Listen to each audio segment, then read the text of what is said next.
بابا یہ لے لے چاچو کی ساری پراپرٹی کے کاغذات، یہ منال اور اشنال کے نام آدھی آدھی ہے، آپ ان کی سگنیچر کروا دیجیے گا۔ میں خود یہ کام کر لیتا، لیکن رات کو جاب پہ جانا ہے، پھر فلیٹ پہ ہی رہوں گا۔ طاہرہ اینڈ سنز کمپنی کے ساتھ میٹنگ ہے میری، اس کے بعد شاید اور بھی دن لگ جائیں، ایک کیس میں شاید منتھ بھی لگ سکتا ہے۔ وہ سنجیدہ سے کہتا سب کو آگاہ کر رہا تھا۔ اس کی بات سنتی اشنال کی جان مٹھی میں آ گئی تھی۔ وہ سوچتی رہ گئی کہ اس کے بغیر اتنے دن کیسے رہے گی۔ اداسی سے اس کی طرف دیکھنے لگ پڑی کہ وہ اس کی طرف دیکھے گا، لیکن اس کا سارا دھیان بابا کو سمجھانے پہ تھا۔ وہ اداس نظر سے اسے دیکھتی رہی تھی۔ اوکے بابا، میں چلتا ہوں۔ ایشو میرا سوٹ کیس تیار کر دینا، مجھے رات کو نکلنا ہے۔ اس کے ستے کو دیکھ کر بھی نظر انداز کرتا نکل گیا تھا، جبکہ اشنال نے اس کے پیچھے جانا چاہا، مگر پھر سارو کی موجودگی میں بے دلی سے کھانا کھانے لگی تھی۔ وہ ضروری پریزنٹیشن بناتا رہا، پھر نٹ آن کر کے آگے فارورڈ کیا تھا۔ وہ جلدی سے اٹھا تھا کیونکہ اس نے پھر حیدرآباد کے لیے نکلنا تھا۔ یہ سوچے کہ وہ تقریباً 8 بجے تک نکل جائے گا، اس لیے باہر نکلا تھا اور گھر کے لیے نکل گیا تھا۔ وہ جتنا جلدی نکلنے کی کوشش کر رہا تھا، لیکن اتنی ہی دیر ہو رہی تھی۔ ٹریفک جام ہونے کی وجہ سے گاڑی پھنسی ہوئی تھی۔ جب اس نے ایک 10 سالہ بچے کو دیکھا جس نے گجرے اٹھا رکھے تھے، گجو کو دیکھا یکدم سے اس کی نگاہوں میں اشنال کا ہپا ہپا چہرہ گھوما تھا۔ چھوٹو، اس نے شیشہ نیچے کیا اور اسے پکارا تھا۔ جی صاحب، وہ بچہ قریب آ کر اس کے پاس کھڑا ہو گیا۔ یہ کتنے کے ہیں؟ اس نے پوچھا۔ وہ اسے بہت پسند آ رہے تھے۔ سر 50 روپے کی جوڑی ہے، اس بچے نے سادگی سے جواب دیا تھا۔ روشنال نے اس نے پاکٹ سے 500 کا نوٹ دیا اور وہ گجرے لے لیے تھے۔ صاحب، یہ تو بہت زیادہ ہے۔ اس بچے نے واپس دینے چاہے تھے۔ یہ میری محبت کے آگے بہت کم ہے، اور آج تو ویسے بھی ناراض ہی ہوگی۔ وہ یہ کہتا مسکرایا اور اس کا گال تپ تپاتا ونڈو کے شیشے اوپر کر لیتے۔ کالیہ تب تک ٹریفک پہ سگنل دیکھتا گاڑی سٹارٹ کی اور گھر کی طرف نکلا تھا۔ السلام علیکم۔ وہ گھر پہنچا تو سب کھا رہے تھے اور سب حسنال کو کوئی بات سمجھا رہے تھے۔ آغا جان اور منال نہیں تھے، باقی سب وہیں تھے۔ وہ ان کے ساتھ چیئر کھسکا کر بیٹھا تھا جہاں حسنال کی اچھی سی دھولائی ہو رہی تھی۔ تمینہ بیگم بہت غصے سے حسنال کو سمجھا رہی تھی۔ امی کیوں اس کو ڈانٹ رہی ہے بیچارے کو؟ پہلے ہی بیوی سے دور رہا ہے۔ روشنال نے ہنس کر اس کو بچانا چاہا۔ تو کیوں نہ ڈانٹوں؟ یہ نہ منال کو باتیں سناتا اور وہ نہ ہمیں چھوڑ کر جاتی۔ سمینہ بھی اسی وجہ سے منال کو لے کر گئی تھی۔ میری بہن بھی مجھ سے دور ہو گئی۔ تمینہ بیگم بہت زیادہ ہپا ہو رہی تھی۔ تو آپ کو نہیں پتا انہوں نے ہمارے ساتھ کیا کیا نہ کیا؟ کبھی سوچا ہے آپ نے؟ پہلے انہوں نے میرے ساتھ جو کیا ہے وہ آپ بھول گئے ہیں؟ سوری میں، لیکن وہ آپ کی بہن ہے تو ہم آپ کے بیٹے ہیں۔ آپ پھر بھی ان کو ڈیفائن کرتی ہیں۔ آپ کو نہیں پتا انہوں نے اشنال کو لے کر اتنی غلط فہمی ڈالی ہے۔ روشنال واضح لفظوں میں ماں سے مخاطب ہوا تھا۔ اس کے آگے کھانا رکھتے اشنال ان سب کی بحث میں رہ گئی تھی مگر خاموش تھی۔ تو تمہاری اپنی آنکھیں نہیں تھی، وہ گناہ گار تھی، تو تم بھی دودھ کے دلہے نہیں ہو۔ جو سب کچھ تم نے اشنال کے ساتھ کیا، سب کچھ علم ہے مجھے۔ میں اگر بولتی نہیں تو اس کا یہ مطلب ہرگز نہیں کہ میں گونگی یا اندھی ہوں۔ مجھے سب پتہ ہے جو تم نے اس معصوم کے ساتھ کیا۔ انہوں نے اشنال کو اشارہ کیا تھا۔ ان کی بات سن کر روشنال کا چہرہ سب سے لال ہوا تھا۔ یہ تانا سیدھی اس کے دل پہ لگا تھا۔ اس کو ماں کی بات سن کر اتنی تکلیف ہوئی وہ بیان نہیں کر سکا تھا۔ اس نے ایک نظر اشنال پہ ڈالی۔ اس کی دیکھ کر اشنال کو کچھ غلط ہونے کا احساس ہوا تھا۔ وہ چیئر دھکیلتا اٹھ کھڑا ہوا تھا اور تن پھن کرتا نکل گیا تھا۔ اشنال اس کا لال چہرہ دیکھ کر سہم کر رہ گیا۔ تو اسے پتا تھا کہ وہ اسے قصوروار سمجھ رہا ہے۔ وہ جلدی سے نکلی کہ وہ اس سے غلط نہ سمجھ لے۔ اس کے پیچھے لپکی تھی۔ سپرمین، بات سنیے پلیز، میری بات سنیے پلیز۔ وہ اس کے دروازہ بند کرنے سے دھکیلتی اپنی صفائی دینے کے ہاتھ آگے بڑھی تھی۔ کیا سنو؟ سب کچھ تو سن لیا ہے۔ وہ الماری سے سوٹ کیس نکالنے لگا۔ میں نے انہیں کچھ بھی نہیں کہا۔ مجھے نہیں پتا انہوں نے آپ سے ایسی بات کیوں کی ہے۔ ہائے، تو پھر انہیں الہام ہوئے ہیں۔ وہ تنہائی سے مڑ کر یہ کہتے بولا، پھر سے مصروف ہوا تھا۔ سچی میں نے حالانکہ کچھ نہیں بتایا۔ سپرمین وہ اس کے قریب گئی، اس کے کندھے پر ہاتھ رکھ کر کہا تھا، میں بے شک دوبارہ سونے کا بھی بن کے آ جاؤں اشنال حکم بہت، تو تم کہیں نہ کہیں اپنے ماضی کو گسیٹ کے میرے سامنے کھڑا کر دو گی۔ آج جو سن کر آئے ہوں میں سمجھ گیا یہ بات۔ اس عمل سے تمہیں تو کچھ نہیں ہوا، البتہ میں ضرور زخمی ہو گیا ہوں۔ تم نے کہا تھا کہ اب ہم ماضی کا ذکر نہیں کریں گے۔ اب مجھے اندازہ ہو گیا ہے کہ عورت باقی اپنے زخموں کو نہیں بھولتی، پھر چاہے مرد دودھ کا دلہا بھی کیوں نہ ہو جائے، لیکن عورت اسے پچھلے گناہ یاد کرواتی ہے۔ میں تم سے ناراض نہیں ہوں، لیکن اشنال، یہ میں نہ جانے کتنی دفعہ سن چکا ہوں۔ میں ٹوٹ جاتا ہوں، کوئی نہ کوئی الزام لگا دیا جاتا ہے۔ پر چھوڑو ان باتوں کو، میں آج جا رہا ہوں، پھر شاید واپسی بھی مہینے بعد ہو۔ وہ یہ کہتا سوٹ کیس اٹھا کر جانے لگا تھا جب اشنال اس کے جانے کا سن کر کمرے سے نکل گئی تھی۔ روشنال گہری سانس بھرتا کمرے سے سوٹ کیس اٹھا کر نکلتا نیچے آیا اور اجلت میں گاڑی میں بیٹھا تھا۔ وہ جیسے ہی بیٹھا اس کا دھیان دوسری سیٹ پہ گیا تھا جہاں سار ٹکائے وہ بڑی معصومی سے ٹک رہی تھی۔ اشنال یہ کیا ڈرامہ ہے، وہ سہتی اور کڑے تیور سے کہتا ڈیش بورڈ پر ہاتھ مار گیا تھا۔ مجھے نہیں پتا، مجھے آپ کے ساتھ جانا ہے۔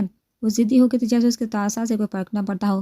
اشنال اترو، کمرے میں جاؤ، مزید تماشا مت بناؤ میرا۔ روشنال اس کی ضد سے غصہ آیا تھا۔ مجھے نہیں پتا، میں آپ کے ساتھ جانا ہے، میں نے سوٹ بھی پیک کر دیے تھے صبح کے، میں آپ کے ساتھ جاؤں گی۔ سپرمین، اگر اب آپ نے مجھ سے کہا تو میں چلی جاؤں گی، مگر پھر میں کوئی چیز کھا لوں گی۔ اب میرا منہ بھی دیکھنے مت آئیے گا، مہینہ چھوڑ کے سال بعد آ جائیے گا، لیکن میں وصیت نامے میں یہ لکھ کر جاؤں گی کہ میرے شوہر کو ویڈیو کال پہ بھی میری شکل دیکھنے کی اجازت نہیں۔ روشنال نے معصومیت سے آنکھیں پڑپڑاتے ہوئے کہا تو وہ ایسے کہہ رہی تھی جیسے اس کی کفن دفن کا بندوبست کر دیا گیا ہو۔ اس کی بات سن کر روشنال کا دل کیا کہ وہ اپنا ماتھا پیٹ لے۔ وہ اس سے ایموشنل بلیک میل کو دیکھتا رہ گیا تھا جس کی وجہ سے جھگڑا ہوا تھا۔ وہ الٹا اس فساد کی جڑ کو ہی ساتھ لے گیا تھا۔ اس نے خاموشی سے گاڑی سٹارٹ کی تھی جب روشنال اسی میں خوش ہو گئی تھی کہ کم از کم اسے ساتھ لے جانے پر راضی تو ہو گیا تھا۔ ان دونوں کو جہاں آئے ہفتے سے زیادہ عرصہ ہو گیا تھا۔ وہ رات کو خاموشی سے اس کے ساتھ کھانا کھا لیتا تھا مگر بازی تقریباً نہ ہونے کے برابر تھی۔ وہ ضد لگا کے اس کے ساتھ تو آ چکی تھی مگر اب وہ بہت اداس رہنے لگی تھی۔ وہ کوئی بات کرنے کی کوشش کرتی تو آگے سے اس کا لہجہ سرد ہو جاتا۔ وہ کچھ بھی کہنے سے پہلے 10 بار سوچتی تھی۔ وہ پھر سے اجمی بن گیا تھا، وہی روشنال جو اس کے ساتھ پہلے جیسا لاتعلق سا تھا، اس کی بات تک نہیں سنتا تھا۔ شاید بڑی امی کی باتوں سے بہت زیادہ ہرٹ ہو گیا تھا، لیکن آج وہ صحیح شام کا وقت تھا۔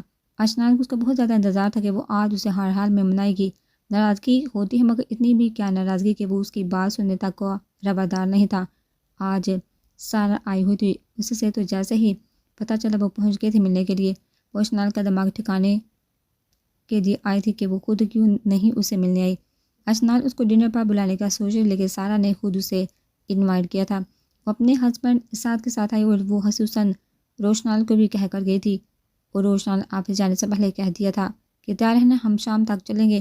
روشنال نے اسے کہا تھا تیار رہنا، وہ اس لیے جلدی تیار ہو کر بیٹھ گئی تھی۔ تیاری اس کی کوئی خاص نہیں تھی، بس وہ خود مطمئن تھی، سر پہ شال کیے وہ مطمئن سے لاؤنج میں بیٹھ گئی کہ وہ آئے تو اسے کسی بات کا بہانہ نہ ملا۔ وہ کچھ دیر بیزاری سے پھرتی رہی، پھر جا کے کھڑکی کے پاس کھڑی ہو گئی۔ موسم کو دیکھا تو اس کے ویران دل پر پھوار پڑی تھی۔ ٹھنڈی ٹھنڈی ہوا، شام کا غروب ہوتا سورج پہ گہرے بادل سایہ فگن ہو رہے تھے۔ نیچے میدان میں چھوٹے چھوٹے بچے بچی کو دیکھتے جو بارش ہونے کے ڈر سے گھر میں بھاگ رہے تھے۔ ہلکی بارش کی کنمن ہو رہی تھی، پھر دیکھتے ہی دیکھتے موسلادھار بارش شروع ہو چکی تھی۔ بارش کی بوندیں اس پر گری تو وہ اچھی خاصی بھیگ چکی تھی مگر اس بارش کی دیوانی کو تو پرواہ نہیں تھی۔ بارش اسی طرح زور و شور سے ہوتی رہی اور وہ ایسے ہی کھڑی رہی تھی۔ وہ اچھی خاصی دیر بارش میں رہی۔ آب و ہوا کے ٹھنڈے جھونکوں سے وہ کپکپا کر رہ گئی تھی۔ وہ بہت وقت گزارنے کے باوجود بھی اس کا انتظار کرنے لگی تھی۔ روشنال اپنے آفس میں کام نپٹاتا رہا۔ وہ کچھ دیر بیٹھا رہا کہ بارش جب تک رکتی نہیں ہے تب تک وہ نہیں نکلے گا، لیکن پھر اشنال کا سوچ کر نکل آیا تھا۔ وہ فلیٹ پہنچا، بارش اور تیز ہو گئی تھی۔ وہ جب تک گاڑی سے نکلا لاک کھولنے پہ وہ اچھا خاصا بھیگ گیا تھا۔ وہ اندر داخل ہوا تو ہر طرف اندھیرا تھا، لائٹ وغیرہ کچھ بھی آن نہیں تھا۔ پورے لاؤنج کمرہ اندھیرے میں ڈوبا ہوا تھا۔ اس نے آگے بڑھ کر لائٹ آن کی تو وہ تب تک کھڑکی سے ہٹی حال میں آ چکی تھی۔ روشنال نے حال کی لائٹ آن کی تو اشنال کا بھیگا سپا مکمل حسن کا وہ ٹھٹک گیا تھا۔ وہ سنجیدہ سا چلتا اس کے مقابلہ کھڑا ہوا تھا۔ دھلا دھلایا منہ، بنا کسی میک اپ یا آرائش کے بھی وہ اس کے مضبوط اعصاب کو جھنجھوڑ کر رکھ گئی تھی۔ اس کا یہ روپ اس کے ہوش بلا گیا تھا۔ رات کی خاموشی اور بارش کی تال مچاتی بوندوں نے اس کی سنجیدہ اعصاب پہ ایک خوشگوار تاثر پیدا کر دیا تھا۔ اشنال نے اس کی آنکھوں میں پرانے پہچان کے رنگ دیکھ کے اس کے پاس سے ہو کر گزرنا چاہا۔ جب اس نے ہاتھ بڑھا کر مضبوطی اور سنجیدہ تاثرات سے اپنے ہاتھوں کو اس کے کندھے پہ جما کے اسے وہیں فریز کر دیا تھا۔ اس کی آنکھوں کے بدلتے رنگ دیکھ کر اس کا دل اچھل کر بہلنے لگا تھا۔ اس کے بدلتے رنگوں سے ہائپ ہو کر وہ اپنی نگاہیں جھکا گئی تھی۔ اس کی پلکیں تھر تھرانے لگی۔ اس میں اتنی ہمت نہیں پڑی کہ وہ نگاہیں اٹھا کر دیکھ لے۔ وہ تو ہر روپ میں ہی اس کی جان نکالنے کا فن رکھتا تھا۔ پلکوں کے ساتھ لب بری طرح کپکپا رہے تھے۔ ماحول میں ایک سحر سا پیدا ہو گیا تھا۔ وہ چھوئی موئی سی کھڑی تھی اور وہ شخص اس کے اس انداز کو دیکھتا بے خودی کے عالم میں اس کے کٹاؤ دار اس کے دل کو جگڑ رہے تھے۔ اس کو ایسے لگا کہ اشنال بھر جیسے کوئی خوبصورت تراشا ہوا مجسمہ ہو، وہ بری طرح اسے اپنے میں جگڑ رہی تھی۔ روشنال نے آہستگی سے اس کا چہرہ اپنے ہاتھوں میں لیا اور اس نازک لڑکی کو دیکھنے لگا تھا۔ اشنال بری طرح کام کے رہ گئی تھی۔ ایک تو سرد موسم، دوسرا اس شخص کی قربت، در در کرتے دل جذبوں کی آواز سے گھبراتی وہ آنکھیں بند کر گئی تھی۔ اس کی بند آنکھوں کو دیکھ کر اشنال کا ضبط ٹوٹا تھا۔ اس کی نیم موندی آنکھوں کو دیکھ کر وہ اس کے یاقوتی لبوں پہ کوئی تسلط جماتا ہی جب ماں کی آواز کانوں میں آ لگی۔ سارا طلسم ایک پل میں ٹوٹا تھا۔ وہ ہوش میں آتا ایک دم بے ہوا تھا، نرمی سے اسے ایک طرف کیا تھا۔ تم نے اپنی کوئی تیاری کرنی ہے تو کرو، میں تب تک خود فریش ہوتا ہوں، اب کی بار سختی سے کہتا۔ اس کے پہلے سے گزر گیا تھا۔ اشنال سوچتی رہ گئی کہ اس سے بڑھ کے اس کی کیا توہین ہونی تھی۔ وہ غصے سے کمرے میں آئی جو اپنے شوز اتار رہا تھا، اس کے پاس جاتی بیڈ پہ بیٹھی اور گریبان پکڑ لیا تھا۔ کیا سمجھ رکھا ہے آپ نے مجھے؟ کب سے کہہ رہی ہوں نہیں بتایا میں نے تائی امی کو، سنا آپ نے؟ روشنال اس کو شیرنی بنا دے کر ٹھٹک کر رہ گیا تھا۔ کیا سمجھ رکھا ہے آپ نے مجھے؟ کب سے کہہ رہی ہوں نہیں بتایا میں نے تائی امی کو، سنا آپ نے؟ اس نے اس کے گریبان کو پکڑ کر کھینچا۔ روشنال اس کو شیرنی بنا دے کر ٹھٹک کر رہ گیا تھا۔ اس نے حیرت سے اپنے گریبان پہ اس کے چھوٹے چھوٹے ہاتھ دیکھے تو اس کی ہمت اور جرأت پہ وہ ششدر رہ گیا تھا۔ ایشو کیا بدتمیزی ہے یہ؟ اس نے اپنے گریبان پر زوردار کھچاؤ محسوس کیا تو سچ میں غصہ آیا تھا۔ اس نے اشنال کا ہاتھ ہٹانا چاہا مگر اس کی گرفت مضبوط تھی۔ بدتمیزی یہ نہیں ہے، بدتمیزی وہ ہے جو آپ میرے ساتھ کھڑے ہیں۔ اب کی بار اس کے سینے پر مکہ مارا تھا۔ اچھا تو کیا بدتمیزی ہے، ذرا وضاحت سے بتانا، اس کا ہاتھ پکڑتے سختی سے بولا تھا۔ بدتمیزی یہ ہے کہ بغیر سنے بغیر جج کے تسلیم کر لیتے ہیں غلطی میری ہے، میری ایک نہیں سنتے، جب آپ کا دل چاہے مجھے مارتے ہیں، جب مجھے تانگ کرتے ہیں، آپ کو پتہ ہے نا، عشق کرتی ہوں آپ سے، دیوانی ہوں آپ کی، تب ہی آپ کو غرور آ جاتا ہے، قدر نہیں میری آپ کو، جس دن آپ کو نہ دکھے نا اس دن پھر ڈھونڈتے رہیں گے۔ یہ کہتے ہنی جیسی نشیلی آنکھوں میں نمی چمکی تھی۔ اچھا کہاں جاؤ گی؟ تیاری پکڑو میں چھوڑ رہا ہوں۔ اب کی بار وہ غیر مریض سابیہ میں اس کے چہرے کو عجیب دیوانگی کی علامت دیکھتے ہوئے مزاحیہ سا بولا۔ سارا غصہ کہیں دور جا کے سویا تھا۔ اس کے بال اس کے چہرے سے چپکے، بال لو ہوش کھونے لگا تھا، اوپر سے اس کا پہلی دفعہ محبت کا خوب اظہار وہ بہتر ہونے لگا تھا۔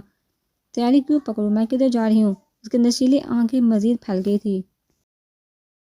خود ہی تو کہہ رہی تھی۔ اس کی پھیلی ہوئی آنکھیں دیکھ کر روشنال کے چہرے پر دھیمی سے مسکان نے ہاتھ آ گیا تھا۔ میں نہیں، آپ تیاری پکڑی، اس دفعہ میں خود آپ کو دھکے مار کر نکالوں گی، ہر بار میں معصوم ہی کیوں؟ میں تو اس لیے کہہ رہی تھی، جب سڑکوں پہ بیٹھیں گے کپڑے پریس نہیں ملیں گے، شوز پالش ہوئے نہیں ملیں گے، ناشتہ اور ڈنر نہیں ملے گا، پھر میں آپ کو بہت یاد آؤں گی۔ وہ اس کے سینے پہ انگلی بچاتی اتنی کانفیڈنس سے بولی کہ روشنال کا غصہ بان کا اڑا۔ اس کی بہادری پر ارشش کر اٹھا۔ اس کا اسے داد دینے کو دل کیا تھا۔ وہ پہلی دفعہ جنگی طیارہ اپنے حق میں بولتی ہوئی دل کے قریب لگی تھی۔ شرم تو نہیں آئے گی تمہیں لڑکی؟ شوہر کو گھر سے باہر نکالتے ہوئے وہ نفی میں سہلاتے اس کے منموہنے چہرے کو دل میں اتارتا مصنوعی غم سے بولا تھا۔ بہت کر لی میں نے شرم، اب اور نہیں، 1 سال سے اوپر ہو گیا آپ کو برداشت کرتے، اب بھی شرم کروں تو تب ہے مجھ پر۔ وہ اسے مکمل طور پر اپنا غصہ نکال رہی تھی۔ واقعی میری زوجم بہت بے شرم ہے۔ وہ اس کے ہاتھ کو پکڑتا سوالیہ انداز میں کہتا بیڈ پہ پھینکا اور اس کے اوپر سایہ فگن ہوا تھا۔ اشنال کو تو سمجھ نہیں ہے یہ اس کے ساتھ اچانک کیا ہو گیا۔ صورتحال کچھ یوں تھی کہ وہ اس کے اوپر تھا اور نیچے دبی ہوئی تھی، لیکن اس کو اپنے اوپر جھکے دیکھ کر ساری تیز تراری لمحے میں ہوا ہوئی تھی۔ یہ کیا کریں اب؟ سپرمین مکمل طور پر گھبرا گئی تھی۔ پتہ ہے مجھے بے شرم لڑکیاں زہر لگتی ہیں، لیکن ہائے بے شرم بیوی کا روپ ہی نرالا ہے، محبت ہونے لگتی ہے۔ وہ اس کے سر سے شال کو نکال کے سر پہ رکھتے بے باک لہجے میں بولا تھا۔